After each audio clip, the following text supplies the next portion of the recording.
the next, again, in the morning, we're, providing updates from, some key work items that's being facilitated through OMSC, and none probably more successful really than the Oregon travel study. And so firstly, I just want to thank the leadership team from the travel study. So that's definitely Joe, Callie, and also Becky. I think, again, the leadership you all had really making study very successful. Every time Becky kind of gives me updates, I'm like, oh, wow, this is going really well. This is amazing. All right. Very good. So, yeah, I think I'll just hand over to Joe to give us an update on how the Oregon travel study is going. Thanks, Chris. Yeah, good. With that setup, I'm glad I don't have any bad news for you. And I hope you're all able to downshift your brains a little after that last presentation. We're about to get a lot less technical. But yeah, we have quite a bit to share. And as always, it's an exciting time in our world in the Travel Survey Subcommittee. As Chris mentioned, we have a leadership team of Becky Knutson, who's here from ODOT, Kelly Clark, and myself, and also a shout out to our partners in Southwest Washington, Mark Harrington. We try to keep our efforts in parallel. So as Chris said, and Alex earlier, it's awesome to have this coordinated statewide effort, and we even go beyond that because, of course, in Portland Metro, our travel patterns are very much interlinked with Clark County and Southwest Washington. So, our purpose here, our primary purpose is to develop this sort of foundational data set that, as Alex's diagram neatly showed, is a key cog in all of our model development process. And it's also an important baseline for a policy setting.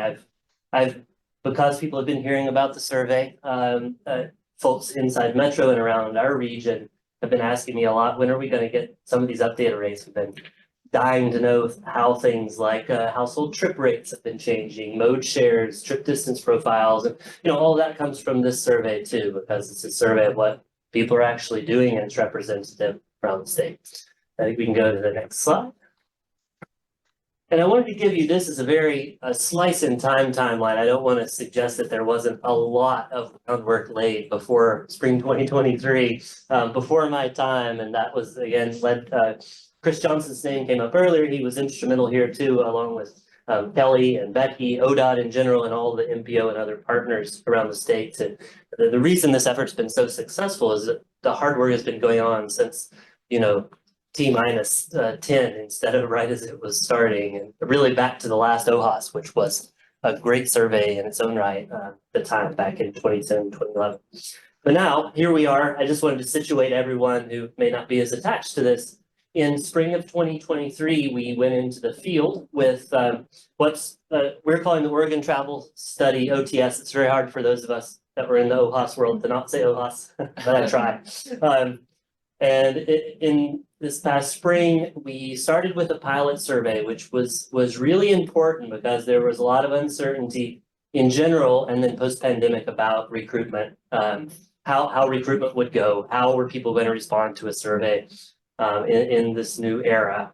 And we tested and refined our recruitment and incentive options for households to participate and learned quite a bit, and ended up, it has made a big difference. They're percentage points, but percentage points are huge when you're trying to get a sample like this around the state.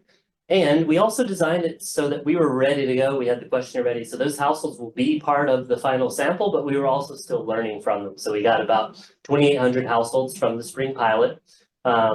We were very interested to see, I'll talk a little bit more about how this survey is different from past ones, but about 50% opted into our 7-day data collection via the RMove smartphone app, which is huge, of course, from a data perspective versus the traditional 1-day diary. That data set was delivered, and I think some of you on the call, I know, and some of the broader friends of Travel Survey Subcommittee reviewed that pilot data set and provided some great feedback. I mean, we heard from the consultant that they were impressed with the level of detail of some of the feedback. They've taken that, and most of it is going into improving the documentation, the user documentation. Some of it will go into the actual data product itself, and some of it has been tagged for potential feature enhancements. So thanks for those of you that helped out with that effort. This past fall was what we termed our main survey collection here in Oregon. And that netted us an additional around 10,500 households that completed the survey. Again, the rate was even up a little bit, a little over half went for the 7-day R-move option. There were also web and even call-in options for those households that didn't want to participate by smartphone or for 7 days. So that we didn't get a data delivery from that, but we did get a huge metadata delivery. So we had a great dashboard, which I know some of you have accessed, that showed us sort of in real time what the recruitment was looking like by geography, by demographics, by the different types of location, the urban, rural, but also even more detailed than that. So our plan there was then to take that information, see where we were lacking, where we were running ahead or behind on the sample, and then make some adjustments for this final round, which has kicked off. It's happening right now. Spring 2024 is our final in the field data collection. And it's going to be going on until basically school out, early June, late May, early June. And we're estimating, based on the previous rounds, an additional about 8,500 households via the address-based sample. That's our random sample process. But then we also have some supplemental samples going on. In concert with that, we have the 3 major universities in the state are participating and getting additional students, which may be left out, some of them, of the address-based sample, especially those living on campus. We're also working with transit partners and some community-based organizations to reach some both important on the transit side and hard to reach on the CBO side population groups. So that's what's happening now. And for those of you that are like James and are good at quick mental math, you'll notice that this adds up to quite a bit more than our initial estimate of. We were aiming for 20,000 households total. About 16,000 of those would have been in the random address-based sample, but we're running well ahead of that by our current collection estimation, which is, again, a testament to the work that's been put into it and the kind of careful stewardship as the process is going along, and a great partnership, I would say, with our consultant partners at RSG.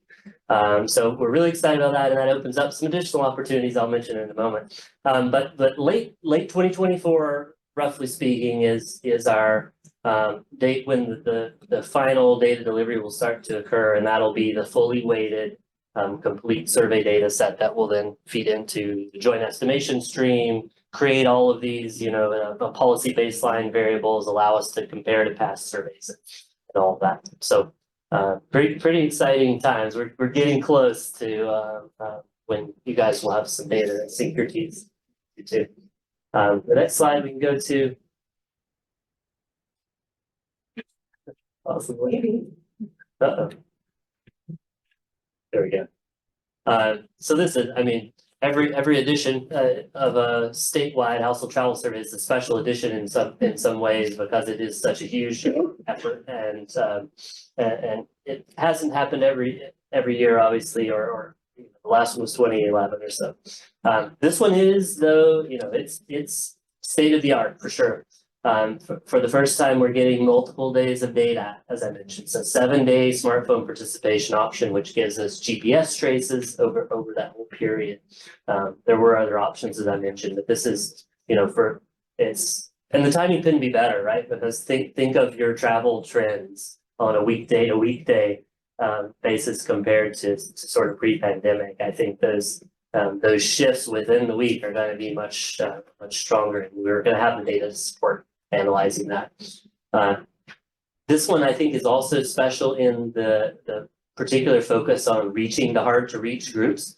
Not that past surveys haven't tried to do it, but this one even took it up a level or two to really try to make this representative of everyone in the state. And this started before any surveys went into the field, with some focus groups and other efforts just to better understand not travel patterns, but a step back, just the barriers and motivations to participating in a travel survey like this among groups we were interested in getting involved. And out of that came some good guidance, and we tweaked some of our recruitment materials and and the survey instrument itself. We are also doing several levels of strategic sampling to try to capture these groups. So we're doing compensatory sampling by area. So oversampling areas, we anticipate the response rates will be lower. Things like a high percentage of low-income households or non-white households, which tend to track lower on survey participation for lots of reasons, most of them systemic. And then even beyond that, within those areas, so that gets us, we're going to oversample within, say, a block group or an area, but then within those, we found that for very reasonable costs, we could oversample within those areas then via marketing data that's purchased separately from address based samples, so that we could try to target more surveys to these households that have lower income or other characteristics that we thought would make them less likely to participate. So I think that's been it's been great. It's been a learning experience, but also I think has really paid dividends in terms of the representativeness of our sample. It'll be great to see it be where we get to.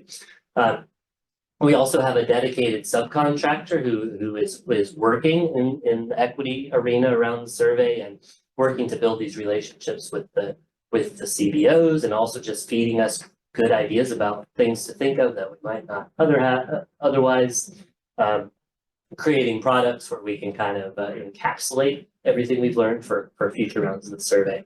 And just a quick example of what I think are really positive results from the fall. I mean, you rarely see this, right? So in the lower income households, those with less than 35,000, say, to draw a somewhat arbitrary line, they're running at 24.4% in our sample and 24.2% in the census data, basically spot on. That wouldn't have happened without this strategic compensation in the sample.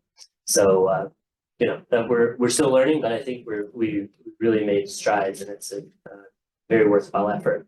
I have a question on that. Yeah, please. So do you think, maybe you know, maybe you don't know, maybe you have some ideas. Is that from incentives? Like, I guess two-part question. Was that from mainly incentives? And then also, were they mostly using the app, or were they doing paper versus telephone? That's a good question. I don't think we've seen splits by sociodemographics on participation via the app. Although you do get a considerably higher incentive for using the app and doing the 7-day. And that was one of the things that came out in those focus groups. That was a real motivator for lower income households. And some of the other groups participating was the level of incentive that matters, Oh, okay, so I didn't remember that. The incentive was lower if you didn't do the 7-day. That's right. Gotcha. Yeah. I mean, that's partly to compensate the effort involved, and then partly because it's more valuable data for us if we can get it. Yeah, so my wife used the app, and she said it was so easy, and so that's why I was curious if the ease of it was also part of the reason. Yeah, that's the idea, is that you can get 7 days for, it's maybe not equivalent of 1-day effort in the old clunky, write down every origin destination, but time, all that stuff. So it's taking some of the burden off the respondent, but we still, the compensation was higher for, I don't remember the exact numbers that we landed on, but it's quite a bit more. Yeah, for And it's like $10 per household member completing the survey. The whole household gets that amount of money once everyone fills it out. So there's like layers of incentives to make sure that they fill it out. And some of these target households did receive an increment in the incentive as well for participating. They went through a pre-screener, and so then when they saw their incentive, it would have been higher than than a household that was higher income or because of the focus group feedback. Yeah. They were really blunt, like, I'm not doing that for $30. I'm glad you teased that out though, Nick. I forget some of the details because we've been through so many rounds. I think partly the incentive, part also fun part by using the move. Especially my son said, "Oh, this is fun. We've never done that." It's also because you're using this thing, people say, "I track my move every time." That's fun. Yeah. Is it possible that like a lesson learned here is in the future, just offer larger incentives and then you don't have to send out as many invites to the. That's what we're doing. I mean, we're looking for that sweet spot, right? We have a budget, so not too high, but just high enough, kind of. Yeah. So we'll learn this round. We used incentives last time. They were smaller. Yeah, they're pretty substantial. I mean, but it is interesting, you know, how far could you push that, right? Yeah, We also tested things like different mailers and size of postcards, envelope and what works better, and that was during the pilot, but then use that, whatever worked the best, was like a good size mailer. But use that for the next round, so yeah, a lot of lessons. mailing cost is still a lot of cost of getting one of these surveys, and that's a And printing, yeah. lot. There's a lot of, and so there was some hope that we could really, you know, go with like postcard only mailers, for instance, but the old envelope still carries some weight to get something in an envelope that looks official versus looks like they want to install some gutter screens for you. Color doesn't differentiate anymore, right? Because you get all those in the mail. Should set up a Costco. Just have it. I'm gonna watch my time, so I'll go on, but yeah, thank you for the interruption there, good interruption. The other thing I wanted to hit, why this is kind of a, you know, special edition is we're tied into the joint estimation process, but it's okay without the bullets. We also wanted to be sure to capture some of these emerging modeling and other policy challenges, like, I didn't even put working from home here, now it's getting so obvious, but we're asking specific questions about working from home and ability to do that, patterns of doing that.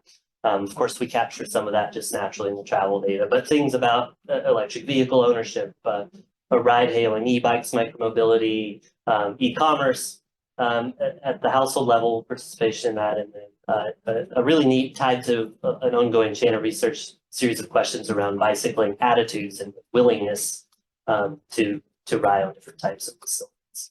And we're also trying to set ourselves up for the future of this. You know, each round we want to set ourselves up for future success too. And so we're working with a consultant, and we did a broad peer review of what the state of the art and survey design is and where it's going.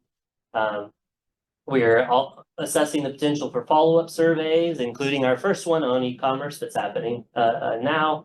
So this is taking people who have opted to, that said they're willing to take additional surveys through the survey and then participating in a more focused topical survey.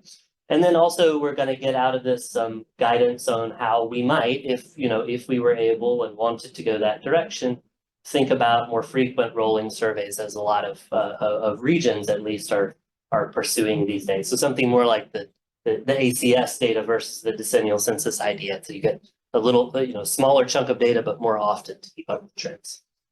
Right. Jump to the next one, Carol. Maybe we can. This is, yeah, it's ready for lunch too. So what's on deck for us next? Right now, we're really focused on wrapping up this main data collection effort and finishing strong and hopefully continuing to hit or exceed our targets for participation. Very soon, we had some generous contingency funding, because like I said, there was uncertainty around how we were going to do getting people in. ODOT provided contingency funding, and much of that we have preserved. And so we're working now with our subcommittee members and our consultant and others to figure out how best to use that money to support our survey mission, how to make this data set more valuable, but also capture potentially questions that we weren't able to fully answer with the survey. One of those, just as a teaser, that we're likely to move forward with is a really cool qualitative assessment of travel within some of these lower income, non-white and other equity population households who did participate, but just to get more background on why they're traveling the way they did, get at like latent demand for travel and things like that. So that's likely to go forward with some other things too. As we move forward, we're also revising. It's a new data set. It's got all these GPS traces. It's a bigger data set than we've had before. We're revising our data sharing protocols. We're continuing to coordinate with Alex and his team on activity sim and JE, joint estimation needs to make sure they link up, and continuing to work with our local and regional partners to make these surveys even more equitable in the future.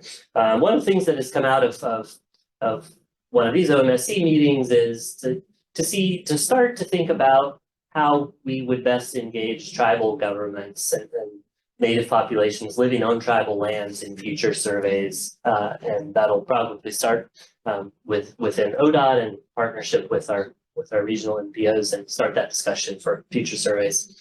And that's what we'll be up to in the near near future. I think that's it. So how about that? Didn't cut into lunch after all. If you have questions now, happy to answer a quick one or two if we have a second, and otherwise, you're always free to email any of the leadership team or go through Carol and she'll direct it to the right. What are the purple dots? Okay, accept that. The purple dot, this is some of the data, the sort of data that we're mulling over as we think about data sharing protocols. This is very different than just OD data, right?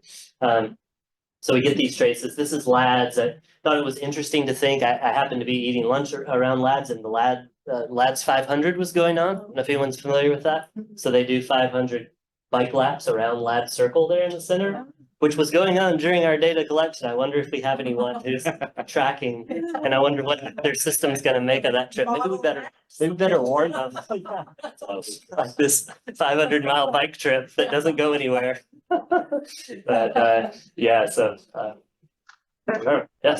that's the important slide. I have one quick question or comment. Please. So related to the flyer or the new pamphlet for activity-based model, I think would be great. We've been trying to be really good about coming back to our policy boards with, you made this decision a year, 2 years ago, like, what did we get out of it?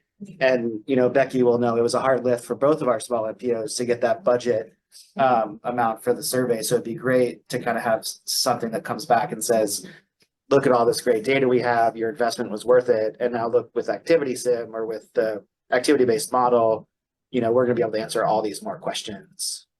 Just as a way to promote that investment. Yeah, in we the should make NPOs that and an action item and we Just like Yeah. coordinate with you guys if the timing helps with the ABM effort. Yeah. the survey summary, kind of like the highlights. Kind of. Yeah, And even beyond, I think that's a good point Yeah. about tying it in. This data that's not the end, right? It's feeding into this other process on purpose. Wasn't just an accident. Right. yeah, all these things. Or at least we're gonna say we planned it, right? The table, I think Nick pointed out, he really liked the table. Mhm. That's key. And then we talk about how the survey is feeding into that ABM table. Otherwise we would have collected it differently for the survey. And bring it all together and explain it to them. Yeah. Yeah, to, I think, Chris's point about how we plan on using those types of materials, I wouldn't imagine handing out that fact sheet or whatever to somebody to be able to digest what that ABM all is. But you can pull pieces of it for those kind of presentations to policy boards or your audiences.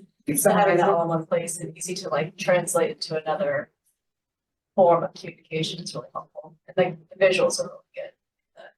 The trip table visual. Well, very good. I apologize. I'm gonna cut the discussion and the questions just because we have a quick lunch here, but